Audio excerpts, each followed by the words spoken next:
എന്താ സംഭവിച്ചത്? ഞാൻ ഇന്നലെ രാവിലെ കട തുറന്നപ്പോഴാണ് ഇത് കാണുന്നത്. അപ്പോൾ ഞാൻ ദൃക്സാക്ഷികളൊക്കെ ഓല് പറഞ്ഞ് 5 മണിക്കാണ് ഇത് സംഭവിച്ചതെന്നുള്ളത്. പ്രിയപ്പെട്ട സുഹൃത്തുക്കളെ, വാഹനമൊക്കെ ഓടിക്കുമ്പോൾ സൂക്ഷിച്ച് ഓടിച്ചോളി. ഇതാ ഇന്ന് കണ്ട ഏറെ വേദനിപ്പിക്കുന്ന ഒരു കാഴ്ച നിങ്ങളുമായിട്ടൊന്ന് പങ്കുവെക്കുകയാണ്. ഈ ഒരു അപകടം നടന്ന സാഹചര്യം തീർച്ചയായിട്ടും നിങ്ങൾ അറിയുക. വാഹനം ഓടിക്കുന്ന എല്ലാവരും അറിഞ്ഞിരിക്കണം.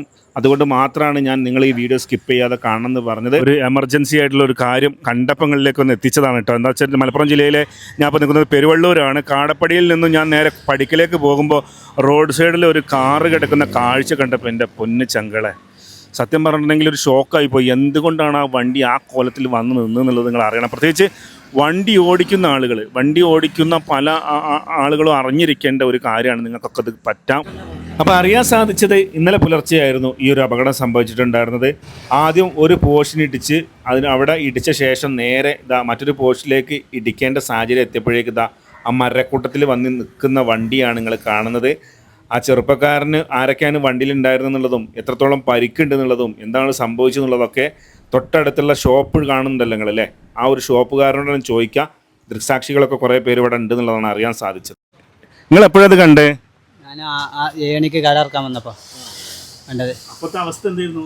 സ്ഥലത്ത് ഇവിടെ ആളുകൾ കൂടിയിട്ടുണ്ട്, താഴെ അതിൻ്റെ മുകളിൽ കയറിയിട്ടുണ്ട്. അപ്പോൾ ഇവിടുന്ന് പറഞ്ഞത് അവിടെ ആദ്യം ഒരു പോസ്റ്റിനെ അടിച്ചിട്ട് ഇവിടെ വന്നിട്ട് ഉറങ്ങിപ്പോയതാണെന്ന് പറഞ്ഞു. ആദ്യം എന്തിനടിച്ചത്? അതൊരു പോസ്റ്റിനടുത്ത് ക്യാമറ വെച്ച ഒരു കാലിനടുത്ത് അതിൻ്റെ ശേഷം ഇങ്ങോട്ട് വന്നു എന്നാണ്. അപ്പോൾ ഉറങ്ങിപ്പോയതാണ്. അപ്പോൾ ഉണർന്ന് ആ ഇതിനെ അടിച്ചപ്പോൾ ഉണർന്നാണ്. ഓനെ ആ വെപ്രാളത്തിൽ ബ്രേക്ക് ഔട്ടുണ്ട്, ആക്സിലേറ്റർ കെട്ടിയാണ്ട് കയറിയതാന്ന് പറഞ്ഞു. അപ്പോൾ ആദ്യം ആൾ ഉറങ്ങി, അതിൻ്റെ ശേഷം ഒരു പോസ്റ്റിന് പോയി ഇടിച്ച്, അതിൻ്റെ ശേഷം ബ്രേക്കിന് ചോട്ടിയത് ആക്സിലേറ്റർ ആയി പോയതാന്ന് പറഞ്ഞു. നിങ്ങൾക്ക് എന്തെങ്കിലും നഷ്ടം? നിങ്ങളെ കടന്നിക്ക് ആ ബോർഡ് നഷ്ടപ്പെട്ടു. ബോർഡ് നമ്മളെ ടീ കപ്പിൻ്റെ ബോർഡ് നഷ്ടപ്പെട്ടു. വേറെ ഒന്നും ഇല്ല. ആദ്യം മരം മുറിച്ചുകൊണ്ട് അതിന് സംഭവിക്കാതെ അവിടെ നിന്ന് ആ മരത്തുമ്മ കയറി നിന്ന്. അപ്പോൾ എന്തായാലും ഈ ഒരു അപകടം നടന്നതിൻ്റെ തൊട്ട് മുമ്പിലുള്ള ആ ഒരു ടീൻ്റെ കടയാണ് ഇപ്പോൾ നിങ്ങൾ കാണുന്നത്. കണ്ടോ, ടീ ഷോപ്പാണ്. അപ്പോൾ ഇവിടുത്തെ ചേട്ടനോട് അപ്പോൾ ഞാൻ ചോദിച്ചത്, അപ്പോൾ അറിയാൻ സാധിച്ചിട്ടുണ്ടായിരുന്നത് കാര്യങ്ങളാണ് ഇപ്പോൾ നിങ്ങൾ കണ്ടത്. എന്തായാലും ഇവരെ കടയ്ക്ക് വലിയ പരിക്കും കാര്യങ്ങളൊന്നുമില്ല. അവിടെ ആ ഒരു ബോർഡ് മാത്രം പോയിട്ടുള്ളൂ. കണ്ടോ, ആ ബോർഡിനേക്ക് വന്ന് ഇടിച്ചിട്ടുള്ളൂ. പിന്നെ ആദ്യം ഒരു പോസ്റ്റ് ഉണ്ടായിട്ടുണ്ടായിരുന്നത് ആ ഭാഗത്താണ്. കണ്ടോ, അവിടുന്ന് ആ ഒരു പോസ്റ്റിനെ ഇടിച്ചിട്ടാണ് നേരെ വന്ന് ഈ ഒരു മരത്തിലേക്ക് വണ്ടി കയറിയത്. വണ്ടി ഓടിക്കുമ്പോൾ എല്ലാവരും ശ്രദ്ധിക്കേണ്ട ഒരു കാര്യം തന്നെയാണ്. ഏകദേശം ഉറക്കം വരുന്നെന്ന് തോന്നിക്കഴിഞ്ഞിട്ടുണ്ടെങ്കിൽ വണ്ടി സൈഡാക്കുക.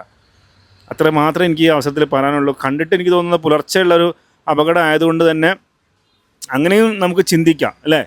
നിയന്ത്രണം വിട്ട് പോകണമെങ്കിൽ ഒരു പക്ഷേ ആദ്യൊരു പോസ്റ്റിനെ ഇടിച്ച് പിന്നീടാണ് നേരെ ആ വർഗംകൂട്ടത്തിലേക്ക് കയറിയിട്ടുള്ളത്. രാവിലെ കട തുറന്നപ്പോഴാണ് ഇത് കാണുന്നത്. അപ്പോൾ ഞാൻ ദൃക്സാക്ഷികളൊക്കെ ഓല് പറഞ്ഞ് 5 മണിക്കാണ് ഇത് സംഭവിച്ചതെന്നുള്ളത്. ആ അറിവേ നമുക്കുള്ളൂ. വണ്ടി ഓടിക്കുമ്പോൾ എല്ലാവരും ശ്രദ്ധിക്കേണ്ട ഒരു കാര്യം തന്നെയാണ്. ഏകദേശം ഉറക്കം വരുന്നെന്ന് തോന്നിക്കഴിഞ്ഞിട്ടുണ്ടെങ്കിൽ വണ്ടി സൈഡാക്കുക. അത്ര മാത്രമേ എനിക്ക് ഈ അവസരത്തിൽ പറയാനുള്ളൂ. കണ്ടിട്ട് എനിക്ക് തോന്നുന്നത് പുലർച്ചെയുള്ളൊരു അപകടം ആയതുകൊണ്ട് തന്നെ അങ്ങനെയും നമുക്ക് ചിന്തിക്കാം അല്ലേ. നിയന്ത്രണം വിട്ട് പോകണമെങ്കിൽ ഒരു പക്ഷേ ആദ്യൊരു പോസ്റ്റിനെ ഇടിച്ച് പിന്നീടാണ് നേരെ ആ വർഗംകൂട്ടത്തിലേക്ക് കയറിയിട്ടുള്ളത്. ഏതായാലും വളരെ എന്താ പറയുക, വേദന. ആ സഹോദരൻ്റെ ജീവൻ ഇപ്പോൾ തിരിച്ച് കിട്ടിയിട്ടുണ്ട്. വലിയ അപകടം കാര്യങ്ങളൊന്നും ഇല്ലാണ്ട് രക്ഷപ്പെട്ടിട്ടുണ്ട്. ഇത്തരത്തിലുള്ള അപകടങ്ങൾ എവിടെയും സംഭവിക്കാണ്ട് നിൽക്കട്ടെ. അപ്പോൾ അതുകൊണ്ട് ഞാൻ ഒരു മെസ്സേജ് ആയിട്ട് നിങ്ങളിലേക്ക് എത്തിച്ചതാണ്.